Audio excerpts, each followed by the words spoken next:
Iran has been wrestling with rampant price growth for years, exceeding 30% annually every year since 2018 and the Trump harsh sanctions. But now, inflation in this country hit a record high since the war with Iraq in 80s. What is happening to the Iran's economy? Let's have a brief look to know.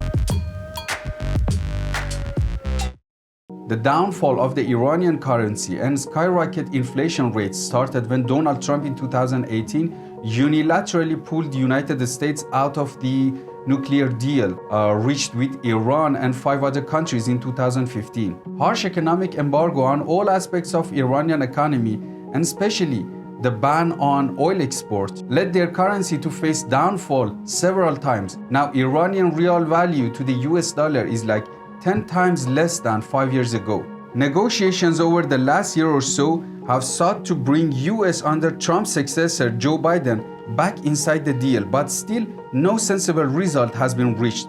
Besides oil ban and investment ban for foreign companies, global economic crisis in recent 2 years as a result of the COVID pandemic and also the Ukraine war has made things worse for Tehran to manage its crippled economy. But now, new economic policies in Iran has caused more inflation rate.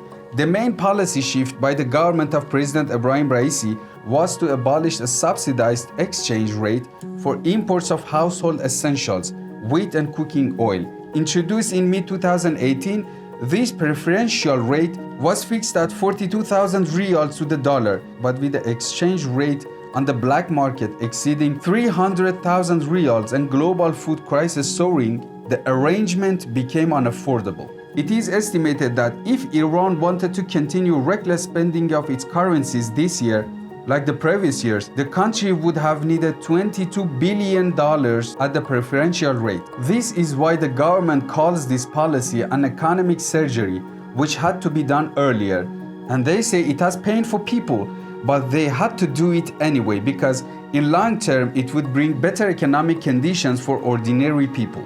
But unfortunately, these subsidy cuts have caused expense rise for other goods too, to bring more crushing pressure on shoulders of ordinary Iranians. In this situation, reaching a deal for sanction relief which could help Iran's oil re-enter the global market could help a great deal to control the financial pressure on ordinary Iranians. And this is why US, which illegally pulled out of the deal and did not reach its goals by doing so, but besides caused too much problem for well-being of ordinary citizens, is still insisting on its defeated policy. Thanks for watching. If you like this video, please subscribe and don't forget to write your opinion down in the comments.